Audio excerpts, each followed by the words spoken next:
Oh boy, we all love rumors, don't we? Questionable ravings from anonymous internet users spouting all manner of tantalizing, fantastical claims in search of clout, clicks, views, whatever. And it's in that time-honored tradition that I'm gonna do the same thing. Hang on, kids, we're going deep inside. Let's get the boring but necessary stuff out of the way first today.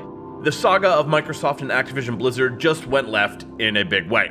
We all know that for the past year or so, Microsoft's been trying to acquire Activision Blizzard for some absurd, inhuman amount of money. Normally, since this channel is largely anti-capitalist, our stance on monopolies in general is an emphatic fuck no. I don't really give a shit about that kind of punk fuck. However, this is a somewhat unique circumstance, as Activision Blizzard has pretty thoroughly annihilated their entire brand and reputation over the past decade. They're responsible for countless atrocities, including leading the charge for big capital interests to bulldoze their way into our industry and completely overtake any measure of quality in a ravenous frenzy to replace it with sterile, committee design, soul-crushing spreadsheets, and profit-driven metrics. My point is that Activision Blizzard is already so bereft of talent, quality, or any redeeming value whatsoever, with the possible exception of maybe classic WoW, Diablo 4 a little bit, that they're already at rock bottom. They're so irredeemably horrible that I don't see how they could realistically get any worse. So for that reason, in this one case, I think I might actually be in favor of the pseudo-monopoly that would be created by Microsoft buying them. And for anyone that agrees with that sentiment, today's ruling from federal judge Jacqueline Scott Corley is good news. That's right, she ruled against the Federal Trade Commission's attempt to block the $69 billion acquisition. Imagine that, right? A federal judge ruling in favor of corporate interests and monopoly is crazy, right?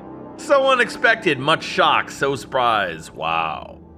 Now, don't get it twisted, it's not quite over. The fat lady has not yet sung. According to Kotaku, the FTC can try to appeal the ruling and still has its own antitrust lawsuit in the works, but both appear unlikely at this juncture to derail the deal. There's also some UK obstacles still in place from the Competition and Markets Authority over there, but that looks like it's on its way out as well.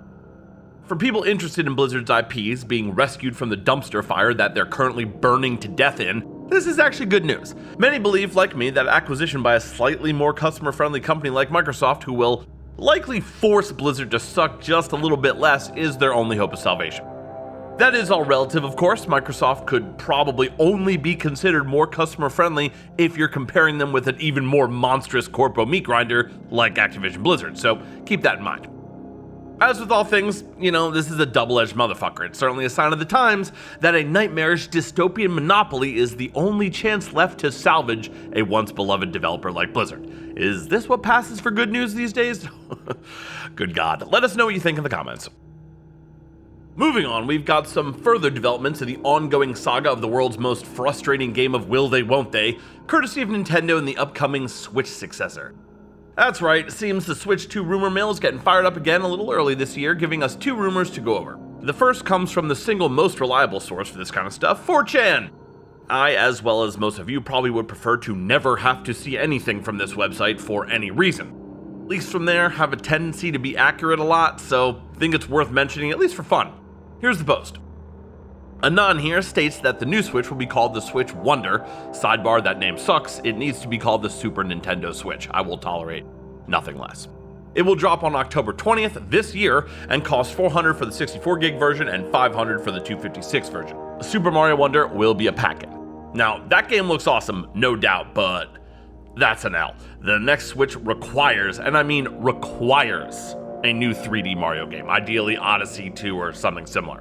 And secondly, a game already announced for the current Switch as the pack-in for the new Switch. Not exactly a great way to demonstrate the need for a new console, Nintendo. I don't care if the leak does say that Mario Wonder will be Nintendo's first 4K game, which, let's be honest, is in and of itself a little weird considering I don't think the Switch even outputs anything higher than 1080p. To say nothing of the fact that a 2D side-scroller is kind of an odd choice to showcase your first foray into 4K gaming, but hey, Nintendo's always been a little off, so who knows. Regarding the console itself, the new Joy-Cons will allegedly use magnets to attach themselves to the Switch and utilize something called the Hall effect. Now, if you, like me, are wondering just what the fuck that is, I looked it up for all of us. The Hall effect, named for Edwin Hall, is a measurable change in voltage caused by a magnetic field interfering with the flow of electricity in an electrical conductor.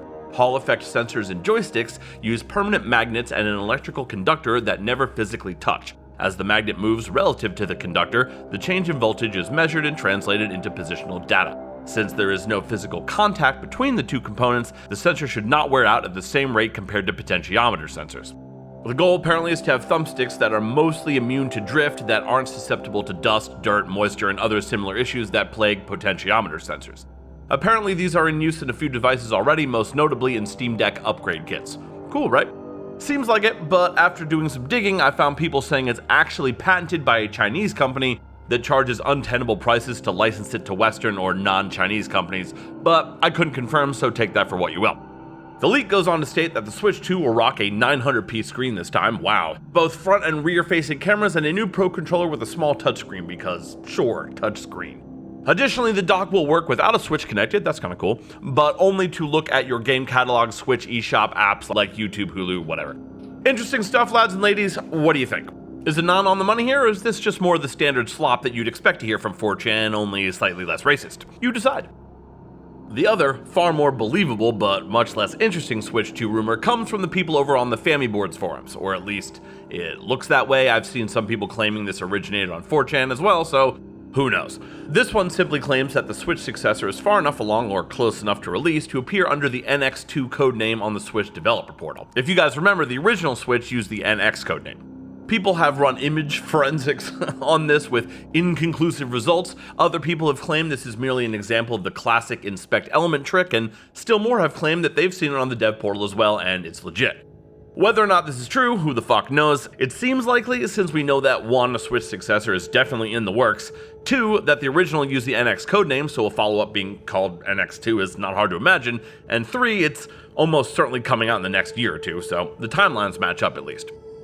How believable do you guys think this is? Is a Switch 2 right around the corner? Do you care? Do you agree with me that it absolutely must be called the Super Nintendo Switch? Let us know in the comments down below. Finally today, in the grand, often infuriating tradition of the current year of the remake, our next rumor concerns, another fucking remake. This time it's Final Fantasy IX that's allegedly been getting the old corpo meat stick. The idea that a Final Fantasy IX remake is on the way is far from a new one though.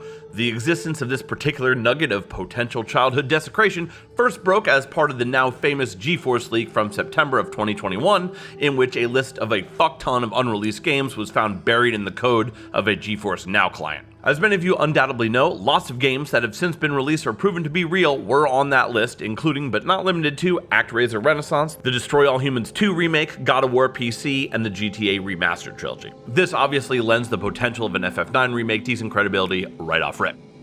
It's since been bolstered by outlets like Gematsu, who a few weeks ago said the following.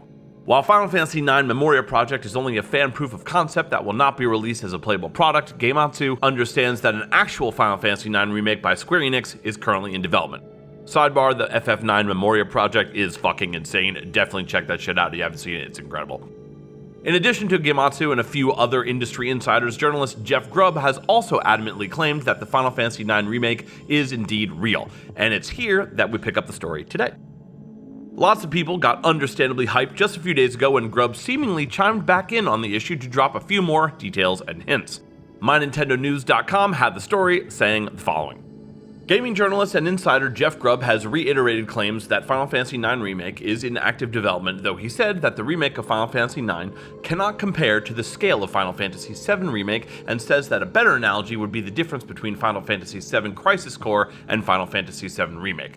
Grubb went on to say that it will use the ATB turn-based system, and that the classic game will not change dramatically, but it will still feel good and isn't a simple HD remaster.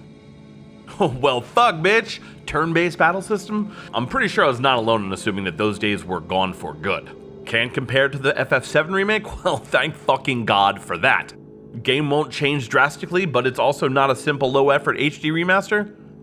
Holy shit, sign me the fuck up. Is this actual good news that I'm hearing? Could it be something positive for once? No! Seemingly, like most bits of good news these days, this has also been proven to be complete bullshit. Jeff Grubb himself popped up on Twitter 2 days ago to debunk this, stating, "I have not talked about FF9 in weeks. I just said it's definitely real," which of course it is. Womp womp, fuck me. So much for that, boys. And so much for this episode of the Degreelessness Rumor Engine. That's all for now. Thanks for chilling with us tonight.